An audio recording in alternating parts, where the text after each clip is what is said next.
So I'm Huck Truesdell, and Joe and I would like to welcome you to TidePool Bookshop and to tonight's event. We wish you could be here with us in person. We have this wonderful space in the bookstore for author talk, but no people in it. But we are grateful for the Zoom platform, which allows us to see you all near and far. And that's not in person, but it's a really good substitute. So we are taping the program. It'll be available for viewing on our YouTube channel in a few days. And just as a little bit of housekeeping, just please keep your mute button on to avoid any unexpected contribution from dogs and telephones, at least until the end of Frank's talk. And then we'll have an open Q&A. And if you'd like to write in any questions during the program, Sam is monitoring the chat room, and he will pass any questions along to Frank at the end of his talk. All right. I will now turn it over to Joe. Yeah. So we're really excited to have all of you here, and for our TidePool Together with Frank Thoms. So I met Frank about like 30 years ago. Could that be? I think that's probably right, Frank. It's kind of scary. But when we were colleagues at Bancroft School in Worcester, and Frank left Bancroft in the late 90s, and our paths might not have crossed again had it not been. I'm so glad that he just signed on, because our paths might not have crossed. Peter Pistowski not reordered a copy of Behind the Red Veil from TidePool Bookshop this past summer, because I'd read a number of your other books, Frank, but I didn't know about Behind the Red Veil. So thanks to Peter. Yay, Peter. For this event. So without you, Peter, this never would have happened. So we're really grateful to you. Sending lots and lots of love. Sorry I'm a little late. Hello. If you want to Yay, this is so exciting. Hello, Peter. Excellent. Yep. So after 40 years as a middle school history teacher, I mostly in Massachusetts and New Hampshire, I think, as Frank said, and 12 as a consultant and keynote speaker, Frank became a writer. He wrote 4 books on education: Teaching from the Middle of the Room, Teaching That Matters, Exciting Classrooms, which his classroom always was, and Listening and Learning, before and tackling the book Beyond the Red Veil, a memoir about his time in Russia during his 7 trips to that country between 1985, Gorbachev's first year as General Secretary of the Communist Party of the Soviet Union, and 1994, which was 3 years after Gorbachev's resignation. So we've been really looking forward to this, Frank, and we thank you so much for joining us. So I know you already know that there are some of your Bancroft students are here, your former students, and some of your former colleagues are here, which is great. And I do believe that Trey Cassidy, who's the current head of Bancroft, is going to be signing in. I happen to know firsthand that he was just at a meeting that ended about half an hour ago. So I know he's planning on Good. So hopefully he will be able to do that. But we're so excited that you're able to be here from Mexico. We hope that the hurricane isn't heading your way. Actually, I hope you're out of that line of the head of the hurricane. But we're delighted to have you. And I'm going to pass right over. All right. Thank you. A hurricane. We're in the middle of the country, 6,500 feet up. Hurricanes don't make it here. There you go. We love San Miguel. Excellent. Wow, this is a thrill after seeing some people here and thinking that, wow, this time to talk to friends of the last years that I taught school and loved it. I really did. And it's really exciting because 30 years ago, in 1988, 89, 90, I wrote the first draft of this book. It wasn't called Behind the Red Veil. It had lots of other titles. And when Gorbachev resigned, I just put it away because pundits were saying Russia will be a democracy and communism will be gone. And, you know, so I thought, well, my book will be obsolete. Well, 5 years ago, things changed about the Russians, as you all know. So I revived the manuscript, only had 2/3 of it. The Macintosh discs didn't keep it all. I tried to get them rescued, but they didn't. But I just started from scratch again, and I just had an absolutely wonderful time.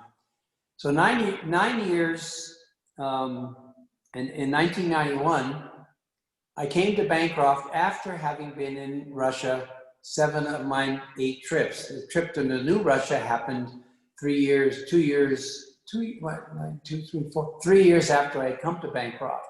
So I brought to Bancroft my Russian experience, and I had just an incredible time having been invited to teach Russian history, not only Russian history, but to my favorite age group, which were 8th graders.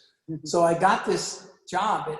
I think Gigi could have paid me whatever she wanted to, because it was the perfect scenario for me to pull together what I had done. So I had a lot of fun teaching these 8th graders from my experience. I remember we did some really wonderful things. One of them was I gave my kids this assignment. If you can see it in the new fonts we were using with the Macintosh, it was almost 4 pages of writing an assignment. You could never do that today. The kids, they wouldn't read beyond the first paragraph. But these guys, and Peter Paskowski and others, would read the whole thing and they would do it. And they put together these petitions to the Tsar of Russia. And this is sort of one of the copies that I got to read. But I had the kids come to the Tsar himself. And Paul Belanger, bless his heart, was my first Ivan IV Tsar. And the kids came into him from outside the hallway in that little packed room in the school, and they knelt down and handed their petitions to Paul, saying, please listen to me, I'm one of your subjects and stuff. He was absolutely wonderful. We had so many good times doing crazy things like that.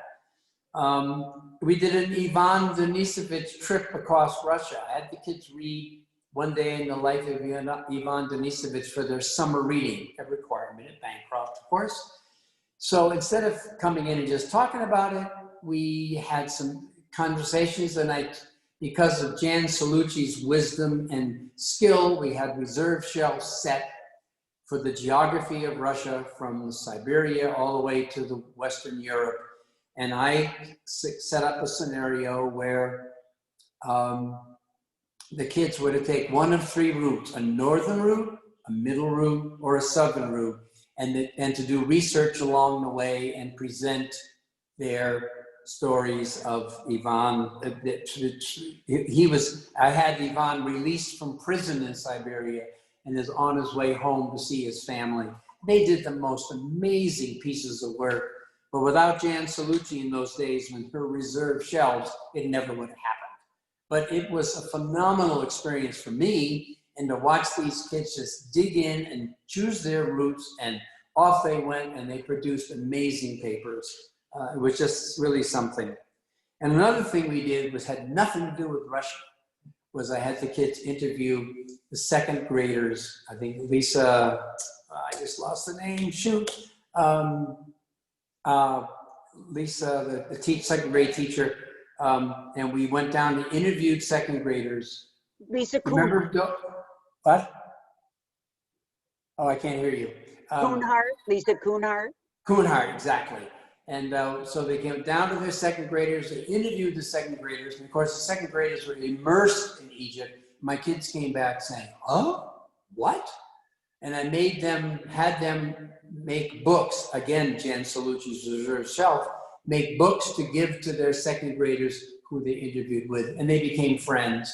It was such a good time. So Bancroft was one of those places that you could just do amazing things. So anyway, back to the book. 5 years ago, I came back and wrote the book, and I have a phrase I wrote in an email to some people. Come along with me as we travel safely and venture back in time. Consider this evening to be a relief from all the politics and offer to rebalance our place together in the world. So here's the beginning of the book. A little longer section that I'm going to review. The rest of them will be shorter, but this is, I think, gives you the sense of where I was coming from. I grew up in a world of mechanical toys with backs and bottoms and tiny metal tabs that invited prying. Some were wind-ups that whirred and buzzed in unpredictable directions. Others stood still, playing tin drums or running strings around pulleys. Most were made in Japan. I played with them, took them apart, reassembled them. I would peer through the narrow hardboard slits at the back of my Motorola table radio. I applied gentle pressure to the on switch until it clicked to see the orange glow, a light in vacuum tubes bringing in the sound. I was part of its creation. The front had a hard brown glazed plastic Venetian design, hidden openings that let out the sound. Late at night, I would spin the right-hand knob, sliding its red line dial at the top behind clear plastic. Stations having static slid by until I came to WRO, 590 AM in Albany, or WTRY, 980 AM in Troy, broadcasting from New York over the Taconic Ridge. No presets, nothing automatic, no worries, except Mom, who might discover my late night listening to the Inner Sanctum or the Jack Benny Show. The radio was mine and sat in its special place on the shelf of my pillow. And I discovered Radio Moscow, fascinated more by where it broadcasted from than with its content, which made little sense to me. The Motorola was my private ticket to life, beyond my family and the small inn where I grew up. Perhaps it was my childhood curiosity with mechanical things that provided tabs for my mind to pry beneath the obvious, particularly when it came to the secrets of Russian and Soviet history and culture. So, these excerpts that are coming up are from chapter 1, Away from the Tour Bus. My first moments on Russian soil, and you have to imagine what's going on inside me at the time. A brisk wind startles us as we step down the Aeroflot ramp and traverse the tarmac of Leningrad's Bukovatu Airport in October 1985. A mist hovers below the night sky. Jet engines swallow the sounds of our voices as we slink towards a darkened terminal. We pass under blue, flickering neon signs, Leningrad, Leningrad, and step through a half-opened, broken aluminum-framed doorway. We are in a bleak space, surrounded by unfamiliar sights and sound. No sign of the Red Sox, no 7-Eleven, no colleagues. I've entered a cocoon spun by Inturist, the Soviet travel agency. My 18 fellow travelers and I, the only foreigners in the airport, have agreed to abide by the tour's expectations. But I was longing to discover what I would not be invited to see. I think about the ubiquitous Matryoshka, the Russian nested souvenir dolls. Here's the smaller one, slightly bigger one, and just to give you a little more, plug up the screen, a huge one. We all know about these. Inturist will show me the outer layer, the polished one, reflecting the ordered, confident communism.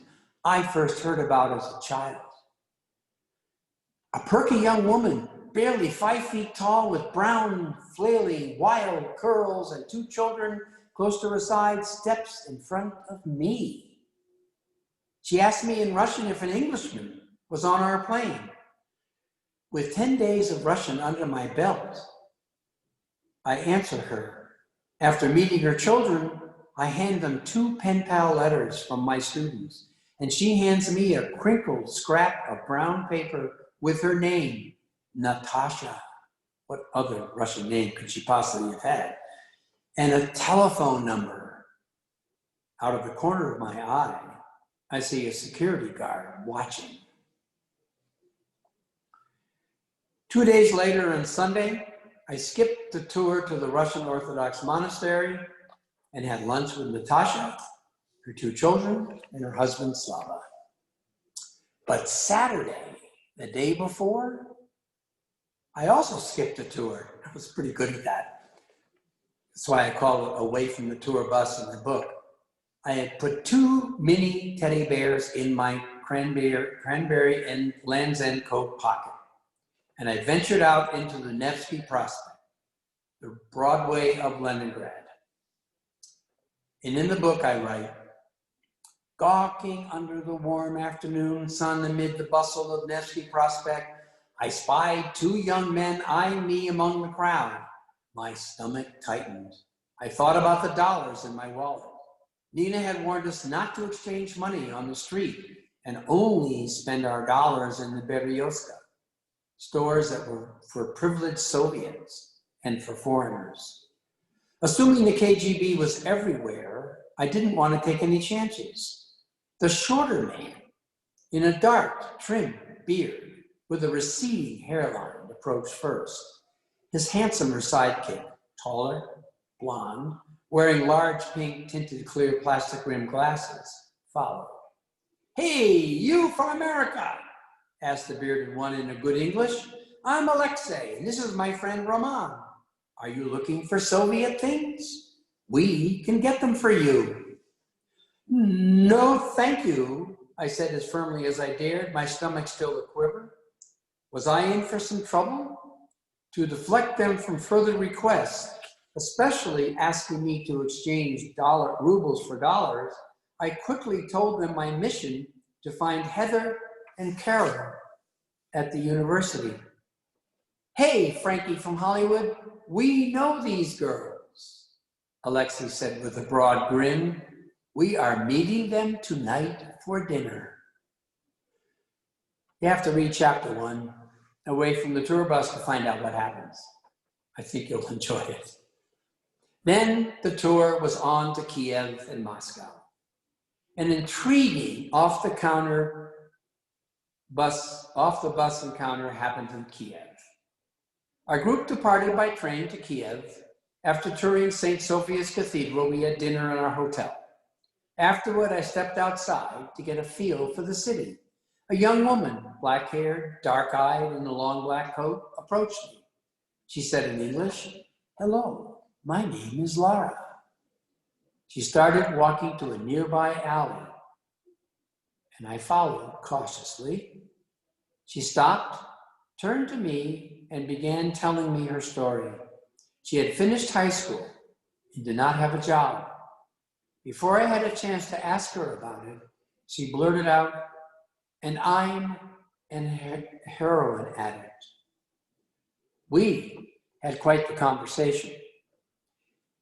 It never occurred to me that drugs would have been an epidemic in the Soviet Union. State control would have surely prevented it. Laura opened me to thinking more broadly about this intriguing communist country, how it too could manifest its sores like all other countries. For the next 2 days, I stayed with the tour. I had much to think about from our time in Leningrad and my brief encounter with Lara. Last stop, Moscow. We saw all the historic sites, especially Red Square, which I can't tell you is an incredible experience to stand in that cobblestone massive space. It just is. It's hard to, for me anyway, it was like gut-wrenching. But our last stop, that I remember the last stop, was at the massive Pioneer Palace. And this is the piece from my time in that huge, I mean, beyond huge palace with tons of different demonstration places for foreigners to see. Thousands of us were in there. Taking a break from rushing through the palace, I stopped on a landing and peered through a picture window into a dimly large room. A young pioneer girl, blonde with braids, about 10, alone in the near corner in her brown school uniform, red scarf, white apron, her linen badge on the apron's halter, stood before a dozen dolls at miniature desks. As other tourists raced up and down the stairs, I watched.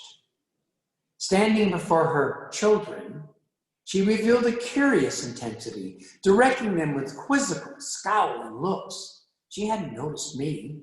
She seemed to be internalizing a Soviet teacher's demeanor, a deep sense of purpose, devotion, parental posture, in charge. A Soviet teacher served as a surrogate parent for the state and assumed full responsibility for the patriotic character of her students. Would this child become a teacher? It was not the way this Moscow child played school that mattered. It was her desire to play school, a hint of a calling that revealed more than the act itself. This young pioneer, a product of a conformist culture, was cloning the actions of her teachers and emulating them well. Yet she was alone in this room, in a glorious palace where groups of other pioneers were giving demonstrations in bright rooms behind picture glass windows for visitors to admire. Maybe, just maybe, by being alone, she was secretly nurturing her own seed, choosing what she wanted for her own satisfaction, and without pretense. I still think about her. I wondered if she became a teacher. I hope so. Now we shift to a year later. A lot happened between the time I first went to the Soviet Union in October 95 and October 1986. I'm in Leningrad again, the moment I was waiting for. I was going to be a teacher in Soviet schools to Soviet kids, a teacher of English. That was my goal that I set after I came home from that first trip. And a year later, it was happening. In my first meeting with the director, we both subverted what the city told her and me what I was supposed to do as an exchange teacher. Instead of observing the first week, I taught the first day. Instead of doing all the things that the city person said, the director and I made our own schedule, and it was off and running for 2.5 months.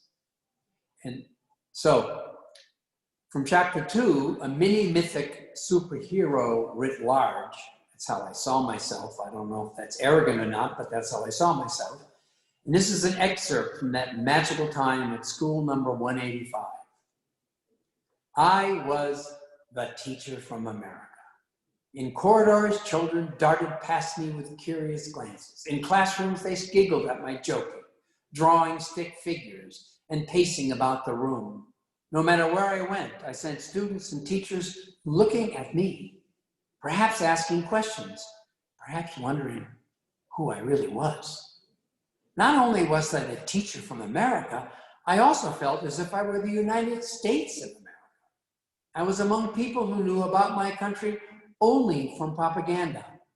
Students learned such propaganda from Moscow published textbooks, political information classes, propaganda posters, the newspaper Pravda, and the state's television nightly news Vremya, equivalent to Fox at that time. I wanted to give them a different perspective. I would be a dropped pebble in a pond, causing ripples of my America to flow among them.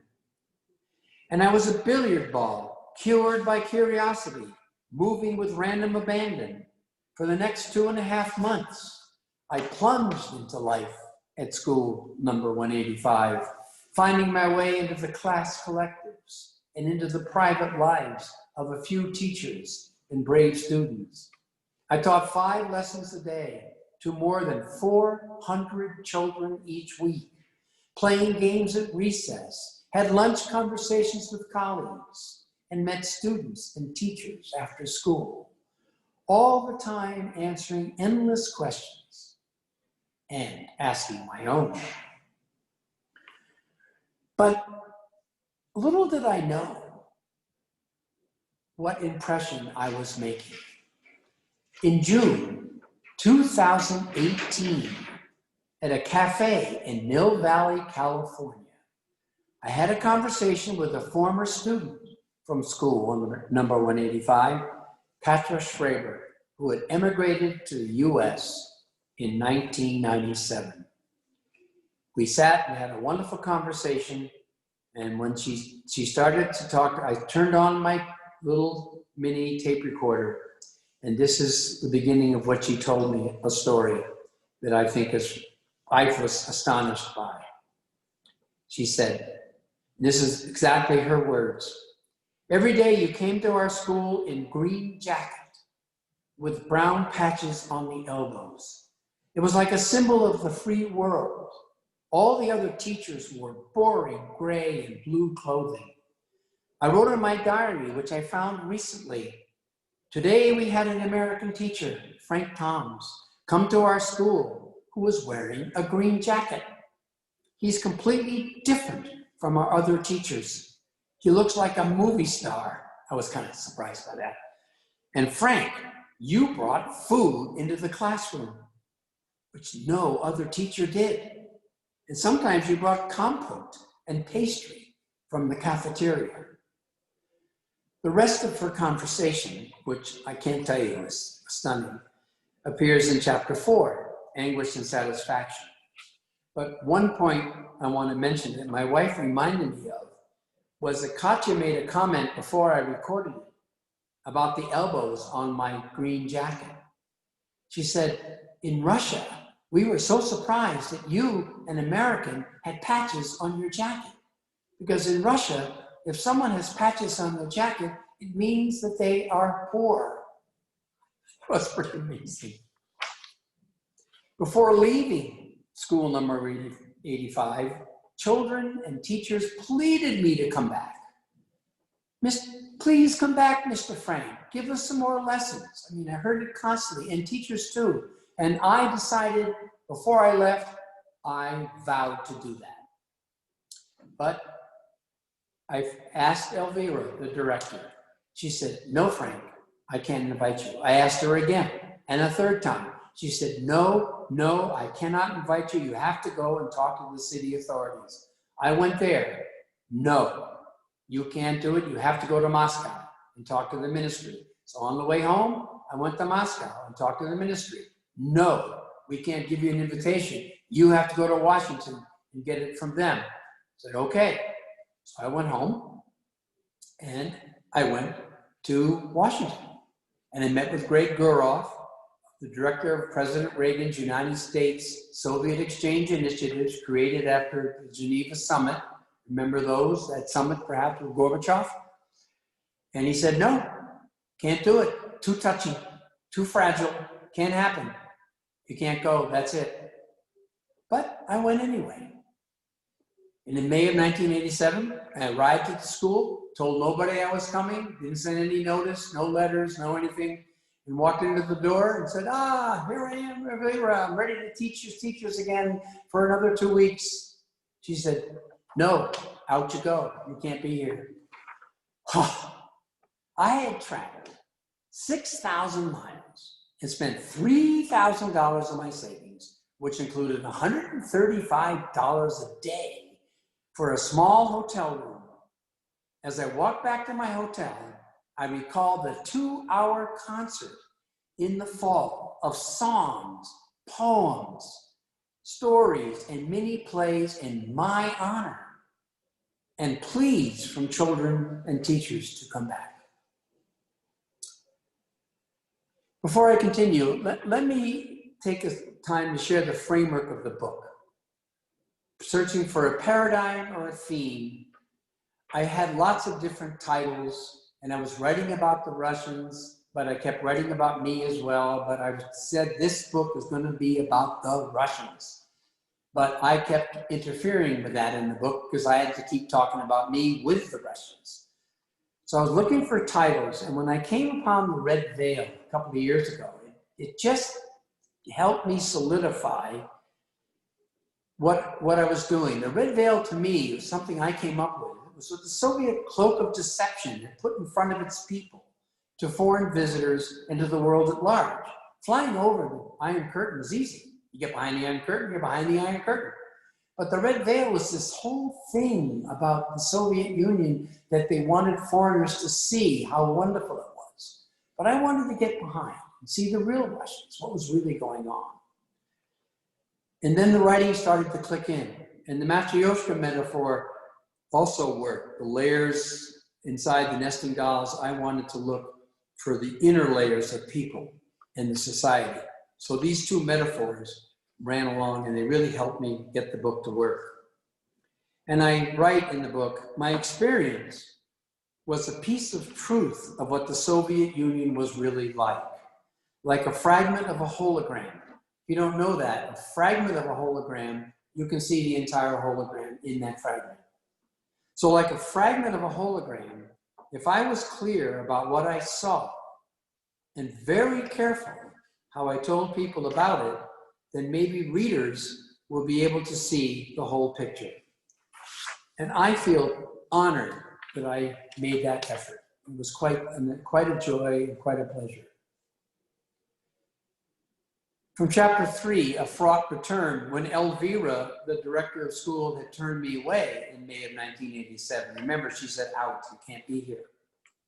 So on the third morning, I awoke from a restless sleep feeling the full impact of my isolation. Instead of heading out to teach at school number 185, I was in a stark room in International Hotel. Rummaging around my suitcase, I picked out the bag of Viking runes and a commentary by Ralph Bloom, which a friend gave me before I left. I brought them to share with Russian friends who liked the occult. Not familiar with the runes, I decided to reach into the bag and take one. I picked Ansus Reversed and read its accompanying message.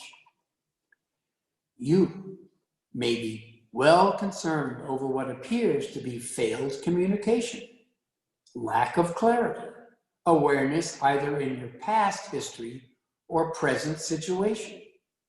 You may feel inhibited in accepting what is offered, a sense of futility, of wasted motion, of a fruitless journey may dismay you. Remember, however, this is one of the cycle runes. What is happening is your process. If the well is clogged, this is the moment for cleaning out the old. Reversed Ansus is saying, consider the uses of adversity.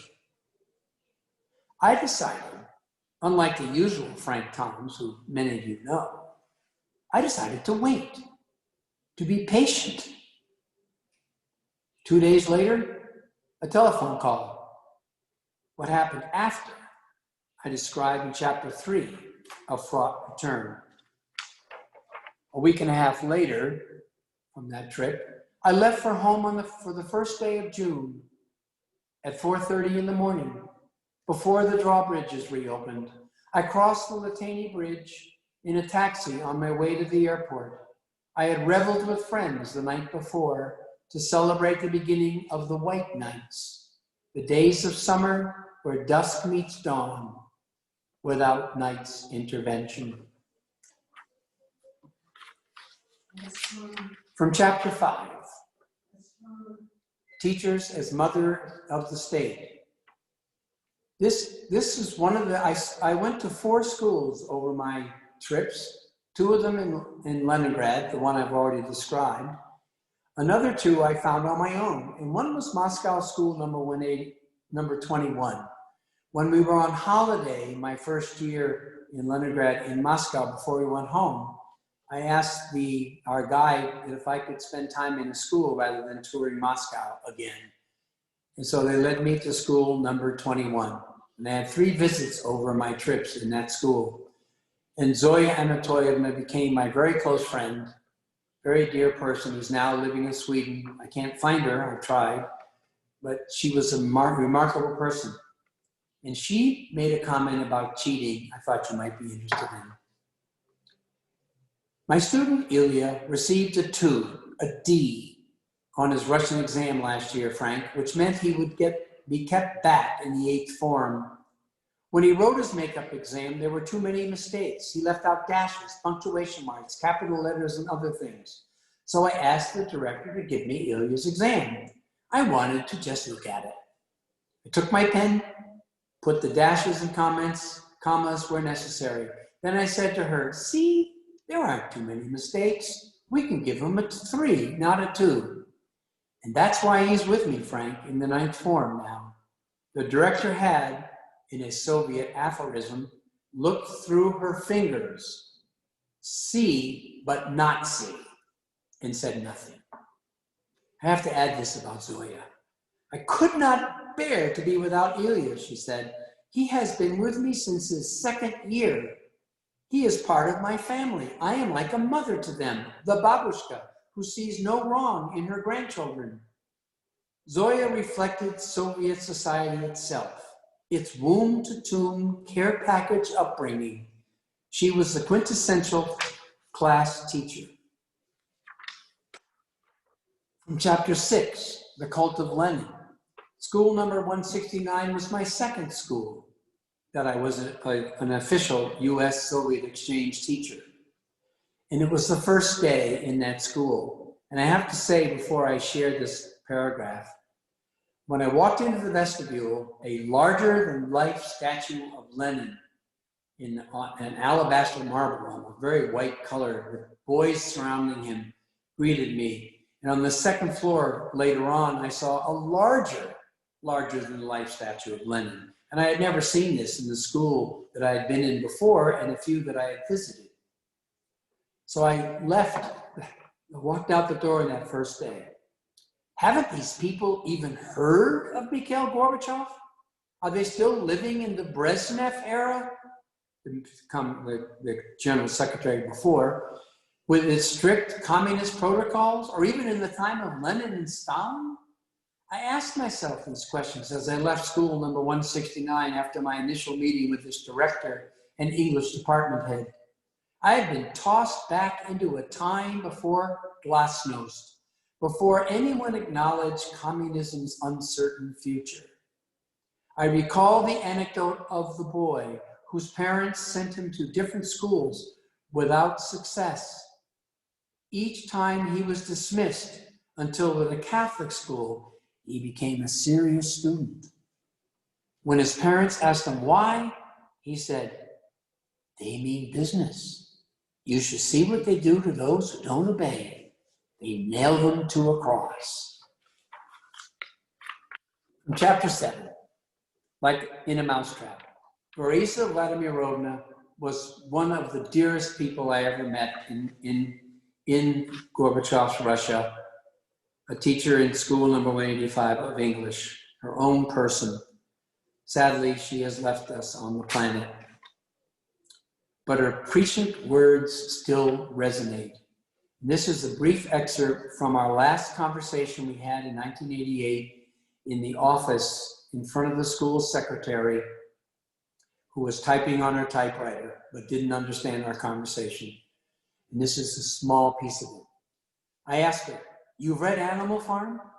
"Sure, I read it 25 years ago when I was at university, but it didn't apply.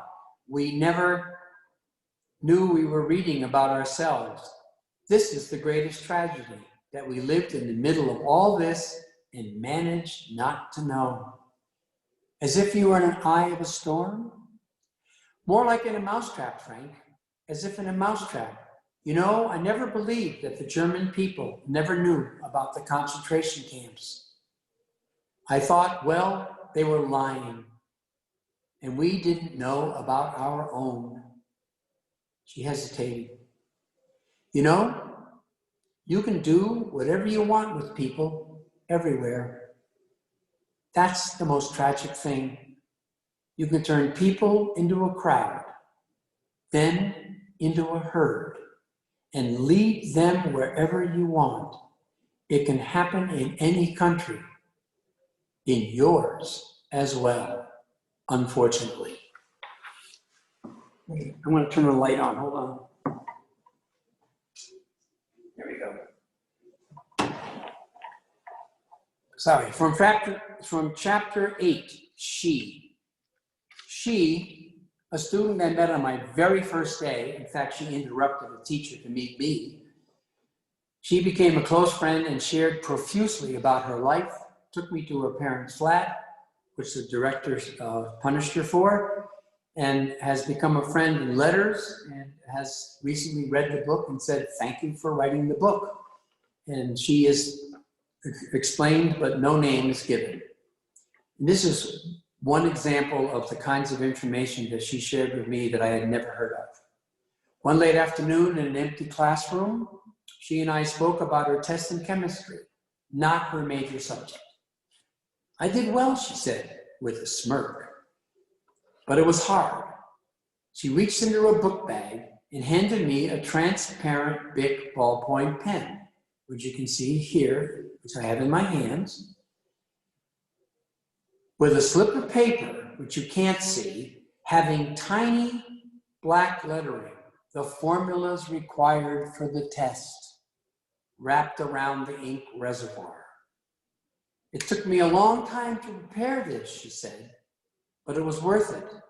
She received a 4 out of 5 on the chemistry test, a respectable mark.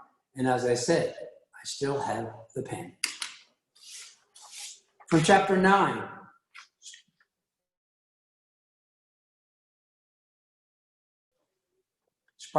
called Podskaska, Spargaka, and Lying. Podskaska. That's the practice that students would do in a classroom whenever one of their classmates was standing to answer the question from a teacher and the classmate didn't know the answer. They would whisper, practically out loud at times, to give the kid help to get the answer. The important thing was, of course, that all the kids had to learn the information that they were reading, so the teacher didn't seem to mind whispering. I had a hell of a time with it, but that's another story. "Of course we prompt each other," confided my young friend Nikolai from the 8A farm. "It's an important part of our schooling. Teachers give us a mark every day, so we must be ready for every class. But there's too much homework. We have to help each other. It's important to help my friends, more important than helping myself." "Oh yes," said wide-eyed Tanya, sitting between Nikolai and me at the Café Tarakan, Café Cockroach in Russian. "It is better for me to help others than to excel. To do any less would be awful." I heard the same sentiment in Tallinn, Estonia. Irina, an ebullient 7th former, confided to me why it was important for her classmate to know what she knew. "If I don't help her, she gets a bad mark. I must help her. She doesn't want a bad mark." And 3,000 miles east in Almaty, Kazakhstan, Ira, a 10th former, one of the quietest in his class, told me, "Podskaska is a form of friendship." Oh, let's see. From chapter 10, International Pioneer Camp. In July of 1990, I was invited by AFS, who invited me to be a teacher in 2 schools, to be a counselor for high school students in Almaty, Kazakhstan, as an International Pioneer Camp with Japanese, Russians, and Americans. It was a remarkable month. We've already had a reunion together. We're going to have one every year. It was a seminal experience for a lot of those 15-year-olds, and in many ways for me too. It was our last day at the camp, and this is what I write. We gathered cross-legged on the ground on woven mats around an elaborate red cloth banquet area filled with fruit, vegetables, and the sheep's head in front of our host. At the conclusion of the banquet, as a token of respect, the host offered us the delicacy of the sheep's eye, which he would be honored to have us eat. I panicked. My God, eat a sheep's eye? But my excuse came quickly. I'm sorry, I am a teacher. I do not eat pupils. Pavel translated my comment, and after a brief pause, brief laughter, and hesitant smile from our host, Ed, my fellow counselor, having had extra vodka, dropped both of the eyes into his mouth and dipped his fingers into the brain, lukewarm and uncooked, and ate it. Ed was quite the guy. From chapter 11, Invoking the Personal, I returned to Almaty in January of 1991, my second school that I found on my own, and it turned out to be a more than remarkable experience. I was dying to find out if 3,000 miles away from Moscow and Leningrad, would the Soviet schooling system be similar and the same? It was the same school building, the same desk arrangement, same uniforms, same pedagogy the teachers were using. But I lucked out because I met a group of kids who decided that they weren't going to stick with that. And I wasn't ready to either. And they wanted to talk about the afterlife and reincarnation and the meaning of life. And we did that over and over. This is a comment about that. What happens when we step into another culture? As tourists, we taste and leave. But when we choose to plunge in, as I did in my search behind the red veil for the inner dolls of the Matryoshka, we become changed. In Almaty, my personal values had become closer to my teaching values. And this happened in a country whose government demanded followers, not citizens who could think. I discovered invoking spiritual practices inside this paradigm. I was tempted to shout about my discovery from the rooftops. Yet teaching is not about preaching. Irene's comment from 10B, that wonderful group of students that I spent time with closely with, reminded me of my disposition. You understand not only me, but each of us as a person. You like us all as we are, Mr. Thoms. You didn't force us into your meditations, ideas, thoughts. You said all that was in your soul.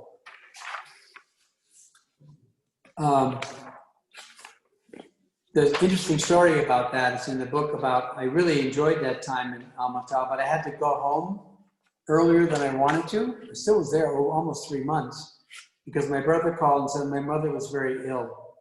And in the story, I had to leave, but I didn't have enough dollars for an airplane ticket. So I had to use rubles. And as a result, I had to use a fake Soviet passport of a bald man of 220 pounds. And I had to fly with his passport back to Leningrad in order to get home. Otherwise, I never could have left. And the KGB could have found me. But I won't hang on this one. I did get home because I'm here, so it happened. Now I'll go back to the introduction. And I want to share a reflection about this book. A friend asked me after I returned from my first trip, why would you, Frank, who claim to be interested in understanding your inner self, choose to do it in one of the most inaccessible countries on the planet? A baffling question. I intended to travel behind the Iron Curtain to meet real Russians. I wasn't thinking about me. Yet her question provoked me to realize I would have to reveal myself to Russians if I expected them to do the same to me. Were I not to, I would not have a chance to know them beyond the external niceties. Another way to say it, if I were to guard who I was, the Russians would emulate this posture. I would have come home able to share only what I had observed, not what I could have learned from the people. And since childhood, I had abhorred feeling outside. I'd always wanted to belong. And to do that, I had to become vulnerable. I didn't mention something earlier. Before I went to Russia, I had spent 25 years in Hanover, New Hampshire, teaching 8th graders about Russia and the Soviet Union. And I was asked by my mentor to teach communism and Marxism as legitimate ideologies, not as evil, horrible ways of thinking. Millions of people on the planet, after all, followed them. So I did that. And I did that in different ways in the 60s, 70s, and 80s.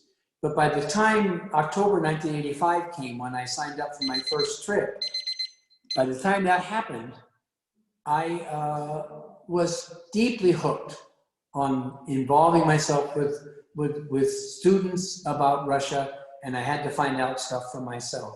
So when I came to Bancroft, I had had all that experience, and then had the Russian immersion, and then I got the chance to explore it and from another vantage point myself. I couldn't have been luckier as a teacher. I really couldn't have been. And I think I'll share one more part from the last paragraph of the book. My relations with Russians became unwritten contracts in which each of us trusted the other to speak honestly in our encounters. And the more I came to know them, the more I fell in love with them, even with those with whom I had a falling out. I've taken the responsibility to write compassionately because they opened their hearts and minds countless times in countless circumstances, and they opened mine. I think I'll leave it at that. I could go on, but it's been really fun to share, and I look forward to questions and comments. My wife was saying, smile, we'll do it, okay? Smile, we haven't smiled once. Oh, she said I haven't smiled once. Well, I tried my best. I certainly enjoyed doing this. Great. Joe, you are on mute. Oh, am I on mute? Now you're not. Am I all set now? Yeah. So I think if Sam, you're watching the chat. I don't know if there are any chat questions in chat, but then I think what we can do is just open our unmute ourselves and just have a conversation, if that's okay with you, Frank. Is that... Yeah, I forgot to put on my Russian hat at the beginning, because the interesting story is that the Russian hat was one of the devices that I used to get close to Russians. I got my first hat on my first trip, and I wore it on every trip except for the one in the spring. And when I put it on, I felt like I was closer to who they are and who they were, and maybe they would see me closer to them. But my Russian hat, black Russian rabbit hat, a people's hat, on my last trip out of Gorbachev's Russia after escaping from Almaty, Kazakhstan with a Soviet passport, I was talking to a gentleman on the train to Helsinki to get on my plane home. And he was very friendly. Turns out I think he might have been KGB, because both my duffel bags didn't get home with me, and I lost my Russian hat. And I was forlorn because it was really interesting. So when I went back to Russia in 1994, I asked my teachers who I was teaching, working with them before they came to America to be exchange teachers. That was my last trip in the new Russia. I asked about getting a hat. And before I left, they presented me with this hat. And I was so excited that I got a black hat back. I had a black rabbit hat. And I was wearing it in Lowell, where I was living at the time. And one year, a couple of years, I looked at it closely and it's not black. Oh, It's brown and it's not rabbit. It's not a people's hat. It's some kind of rich person's hat. So, it's not the authentic one that I liked, but I still love it. I wear it every time I can, even in Mexico, because it's part of my thing. And the sad thing is, I only thought about the hat after I finished the book. So it never appears in the book, and it could have been a perfect metaphor for a bunch of things, but didn't happen. Anyway, that's the way it goes. awesome. Sequel. Great. All right. So Sam, are there any questions or should we just open it up? I think you can certainly open it up. Mr. Paul has a nice comment in there. But why don't we just go for live questions for now? Awesome. All right. Does anybody have Well, I have a comment. Caroline, hi. I very much enjoyed your lecture. I was a student at Bancroft, I think well before your time, and my professor was Peter Crone. I don't know if you crossed paths with him, but he was, he taught, he was a middle school history teacher and was a great fan and very interested in Russia. And so I remember reading A Day in the Life of Ivan Denisovich and all, the Robert K. Massey books, et cetera. But I've always been intrigued with Russia because of Peter Crone at Bancroft. In any case, not this past summer, but a year ago, I was, and Yes. getting feedback. And when I was in St. Petersburg, I was at a hotel, the Hotel Belmont, which is next to Prospect and near Art Square. And there was an elderly gentleman who was the elevator operator. And he said to me, "You're American," heavily accented Russian, of course. I said, "Yes."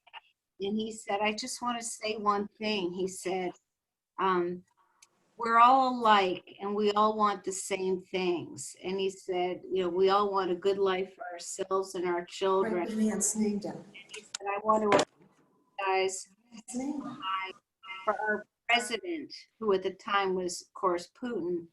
And I said, "Well, I want to apologize for ours." But his point was that he's trying to say that all this political stuff at the top, but that there are a lot of similarities between the two cultures that may not be that apparent. So having just heard what you said, you touch on that a little bit, and I just wonder if there are others that you may want to share with us. Well, I'm sorry, I missed your question. When did you go to St. Petersburg? So this was not past summer, but a year ago. Okay. Yeah. And so I guess what interested me is this idea that there are more similarities than differences between the two cultures. And I think traditionally we learn about all the differences between the US and Russia, but you talked Yes, a good question. similarities, and so I'm wondering what other similarities you may have observed, whether it's an interest in education and whatever. So I guess that's long-winded question. I'm sorry. Good question. What I found in going there 30 years ago now, this is different Russians, but some of them, of course, I still know and still stay in touch with. They are like us. I mean, they're mothers and fathers and grandfathers and grandmothers and shoppers and school kids and students and skip school and go, and all the things that we do in our culture, they do. They do it underneath this communist cloak that they had to deal with. This way of having this supposedly having textbooks that told them how to think, propaganda classes that said most Americans rich, the wealthy are wealthy, but a lot of Americans are homeless, living on the streets. They had all this information about America that I was able to, you know, just by my presence and conversations, undo some of that as best I could. But they're similar. I mean, sitting around a table with Russian people is like sitting around a table with our friends here in San Miguel, Mexico, or I am now, or where I was in Worcester or in Vermont. And there's similarities. We're human beings, and that's kind of like what I try to portray in the book. That they're not evil people; they're people. I don't. That's how I'm trying to answer your question.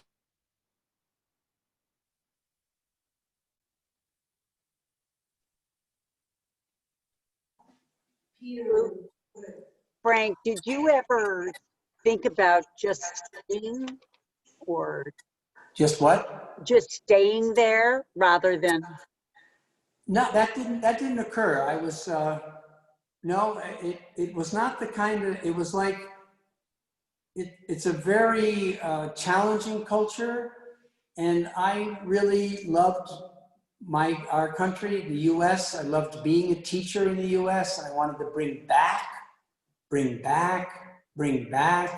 what I could take, and then, you know, and maybe help be a bridge between the cultures. But I would have to do that from the U.S. side, not the Soviet side. So that's how I really felt. Sometimes I felt I was like standing on a bridge, looking both ways and trying to find a way to bring people together. Because one of the reasons in 1985, the country was in the Dartmouth Physicians for Social Responsibility were doing demonstrations against the nuclear issue in America. And I had Soviet people who came to Dartmouth or came to the community. They came to my classroom because I was me, I guess. I don't know why, but they came to my classroom. And we hosted a couple of different Soviet people. And I said, you know, but these people were like, they were walking around with a red cloak on, in a sense. They were having this, spewing this Soviet man, a Soviet being. And I said, that can't be who the people are. And that's why I said, I got to go and do my own trip myself. I had to go with a tour group with a group from Norwich, Vermont called Bridges for Peace. But I got off the bus a lot, as you know already, a lot, and was able to see people on my own, have lunch with Natasha, meet these black market guys, and a whole bunch of other people. So that's good.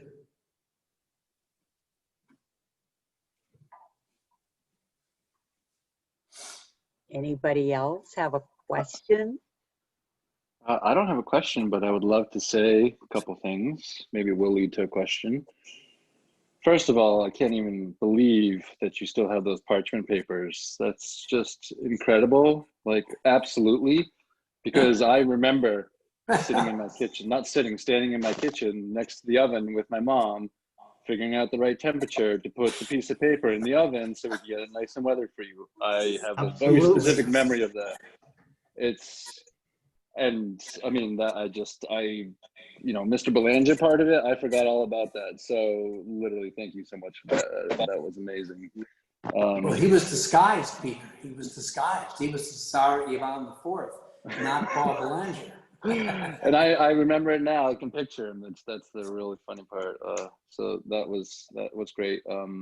It was just really awesome to hear. I cannot wait to read this book. It just came yesterday. I almost decided to stay up all night and read it before the Zoom, but I just rescued a puppy, and I need my rest too. So he's a little handful. So yeah, I can't wait to read it now after hearing all these stories. It's one of the things that really struck me is I used to go to Poland. I'm from Poland for people who don't know, and we used to go back every summer for the whole summer. One time we went for Christmas. Only one time we went for Christmas. And so that was my chance when classes were happening, when school was happening. I was maybe 10, I think this was 90 or 88. And we went into the school, my sister and I, and what you say is how I felt. It was like being a rock star. I mean, these kids just couldn't even believe they were meeting an American. And I don't consider myself American. I was considering myself a Polish kid, you know, but they take one look at the clothes and they know. So, but it was just, they wanted signatures, and they wanted to ask millions of questions about life. And it was really fascinating to get that one day. And I'll never forget that one day about just meeting all these different kids there. And I can just imagine what the stories you have in your book are going to be like. I cannot wait to read it. So thank you so much for writing this, and I appreciate you tremendously. It is so great to hear your voice and hear your stories. I mean, you're my favorite teacher, middle school, all time. Sorry if anyone else is on that was a teacher, but just, you're the best. Thank you so much. You were a rock star as an 8th grader. I have such memories of your energy and your love of life and your persistence to know more and to be a wonderful person. And you are. So, well, I can't wait to hear your comments. I don't know if you know this. I actually majored in Russian and Eastern European studies in college. So wow, definitely had and the Russian language was my minor. So maybe we'll have some chats in Russian, maybe. And what's with the pause dropping the Paskowski? That's pretty clever. Just for fun. I like, you know, I'm all about peace right now, so I'm going with the Spanish version of it. Oh, good. Well, good for you. Well, I'll look forward to your comments about the book when you get a chance. I can't wait. I'm starting tonight. Good. Happy reading. Thank you. It was such a pleasure to write, as you can tell. So, thank you, Peter. Oh, and I got these for you too. I put them up. I set them up. I don't know if you saw them. I got my matryoshkas, you know. A little fancier than mine, I'll tell you that. They get so tiny. Look at the little tiny ones. My daughters love them so much. Yeah, great. Oh, and look at the book. There it is. Yeah, hey, you know, this is how we do. What do you think? What do you think of the cover? I think it's awesome. I'm astonished at the cover they designed. It's a great cover. Yeah, I'm going to enter it into a best cover for a book award, because I think that the person who did it hit the nail on the head. That's great. So now, Emily, you also went to Russia, right? Did you spend a fair amount of time? I don't know how long you were there. Yeah, I was there. I also was I was a Russian major in college and spent my junior year abroad in Russia. I was 95 to 96. Where'd you go? I was on a program that I don't think exists anymore. It was called Russia as She Is. And it was put on by an organization called the Virtus Institute. And I went lots of places. We spent 1 month in each of 8 different cities.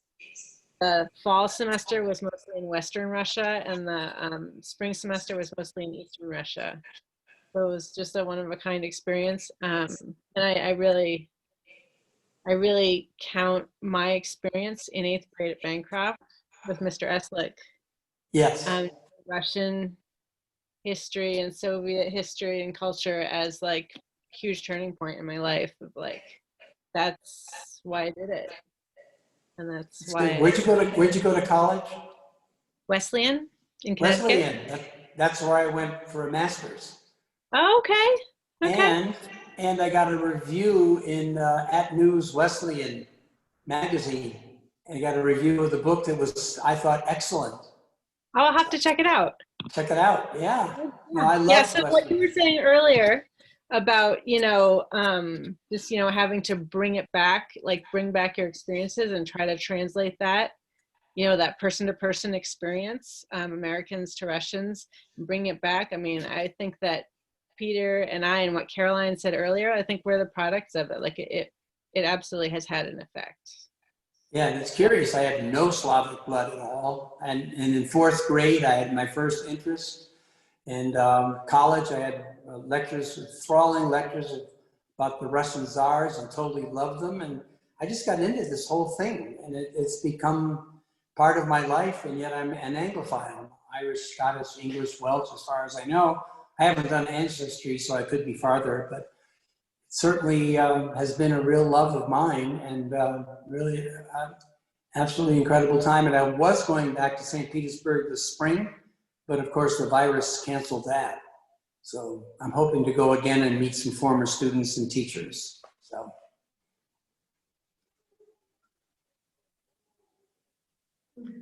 that was what I was going to ask. Have you been back, or do you wish to go back?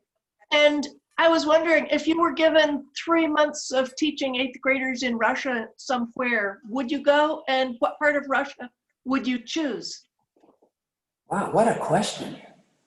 No schools teach. Very interesting question. I mean, I was last a teacher, you know, more, what, 1999, and now I'm in my 80s. But if I could go back and teach, I would probably. That's interesting. I think I'd go back to the first school I went to, number 185, which is still doing some good things, I understand. If they let me in, that would be the problem. And do that again and just feel the difference between the time I went 30 years ago and now. I think I would pick that school, not 169, not 21 in Moscow, because Zoya's gone, and certainly not 15 and out. No, I would pick 185. And I think it would be a fascinating experiment. If I got a chance, you know, I would consider that. No, you're 82. My wife says I'm 82, but I would still consider it. You're 82. Thanks for the question. Thank you very much. Thanks. I hope you read the book and enjoy it. Oh, thank you. Yeah, I'm looking forward to reading it. I was a teacher at Bancroft from 1991 to, 2001 to 2015. I had lower school, middle school drama. And, so I know what you mean about opportunities to open doors for students. You had a fabulous saying outside your door at 8th grade. I substitute taught before I was a faculty member. And it was something along the lines of, teachers can open the door, but the students must choose to walk through. Yeah, that sounds like me. Yeah, I totally love the whole process of being engaged with 13-year-old minds. I just found it enriching. I think I learned more in a lot of lessons and classes than they did, because if you turn them loose and you set up a question, and you just give it room and just let it fly, I discovered all kinds of things. I mean, I remember Sam Kressler saying something about a pencil and an eraser, and if you keep sharpening a pencil, you become an eraser. You know, I'm just like, we were doing Taoism at the time. It was like, wow. I mean, come on, this is amazing. And the kinds of things that happened. It was, I don't know, it was just incredible. And I miss it, but I do like the solitary life of being a writer. I find it, my writing process is very personal. I don't do first drafts. I write sentence by sentence, paragraph by paragraph, keep going back and forth and back and forth. I compose, revise. That's the way I write. I do it over and over and over. And then last time I do it, I know I could do it again and change it again, but I finally say, time to go. But that's a great process for me. It's worked really, really well. And I've got, 5 books under my belt, because I can't believe That's great. after age 70. That's great. Yeah. Oh, boy. Well, Frank, this has been, is everybody all set? Yeah. I could go on all night if you want Yeah, to. I mean, I don't want to stop anybody, but I mean, so certainly we can continue on after, but I just really want to thank you. Can I ask one, yeah. Rob Lucchese, can I at least hear your voice? Rob? I actually just wanted to, thank you for being such a great and inspirational teacher to me. Pete already said, the impact that you had on him, and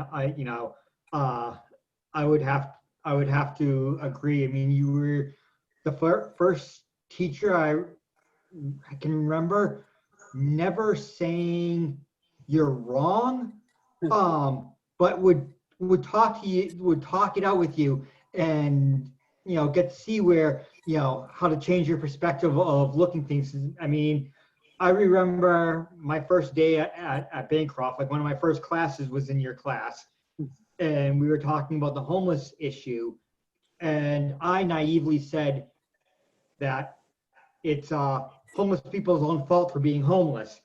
Again, 13-year-old kid, thought I know everything, obviously didn't. And pretty much everyone else in the class was ready to jump down my throat. And you just facilitated that conversation and stuff, and like, help me see, my own bias and my own privilege. And that's something I always remember. And like, that's what I always try to do when I'm having conversations with someone who like I disagree with, and try to understand their bias and, from their perspective. So I wanted to say that. Thank you. It's interesting watching you too, because except for your hair, which is a little bit less, you still have that same motion of the head that you had in class, where you could lean and then you would lean. I mean, as soon as you started doing it, I said, I remember that. So it's like amazing how much stays in our mind or is triggered when we get to meet somebody. So thank you for your comments. You were one of those kids that made a difference in my life, and I thank you for that. Thank you. Oh, Good to see you, Rob, and hear you. What's that? Good to see you too. It's good to see you, Rob, and hear you, said Peter. I have a little more hair than I did when I was in high school. Peter, I love that. How do you do that? You got to ask my 6 and 8-year-old. They're experts. So they actually, they didn't color it for the Zoom though. They left it plain today for the Zoom, so that's good. I noticed on Facebook that you're not too devoted to your family. I mean, it's just, it's wonderful to watch, actually. It really is. It's wonderful. well, great. Well, you all, thank you so much for being here. And this has just been such a great, it just felt like a gathering, even though we weren't really together. And I think, it's been really engaging. And Frank, I can't thank you enough for all you did to make this happen. And I thank everybody. And Peter, seriously, if it hadn't been for you, I wouldn't have known. So I really appreciate it. Well, many blessings to you guys in your new adventure and your store. It looks absolutely beautiful. I've been telling everybody to order. Forget Amazon. Amazon's That's right. good for other things, So but we books, just let's have go to local. Go local. Go local. Yes, I mean, exactly. seriously. And I'm here in Maine. I got my book here in Maine. So, so no worries at all. No worries at all. Where are you in Maine? Where are you? Southern Maine, just in Wells, just by the ocean. That's good. Yeah, the Amazon thing is tricky. Amazon helps the books get sold, but local bookstores should be the place where you buy them. It's a real dilemma. It's a real dilemma for a writer. So, anyway, thank you, Joe. Thank you. Well, thank you. And a real treat. We'll be, I have to, because I always have to do this, I have to mention that in a couple of weeks, we'll be having another Zoom event with Ted Whitmer, who wrote Lincoln on the Verge. He was in the Clinton White House speechwriter, and he writes for the New Yorker and the Washington Post and New York Times. And so Lincoln on the Verge, that'll be great. But this has been absolutely, it's been a warm and fuzzy evening, actually. And I really it really has. Thank you so much. It has been wonderful. Thank you, Joe. Thank you, Huck. It's really, you. And you're going to be. I loved every minute of it. We never end, so you guys can just unmute yourselves and come and go if you. Do svidanya. Do svidanya. Thank you. Thank you, TidePool. Thank you, Mr. Thoms. Emily, I recognize Thank you guys clearly. so much. And I so recognize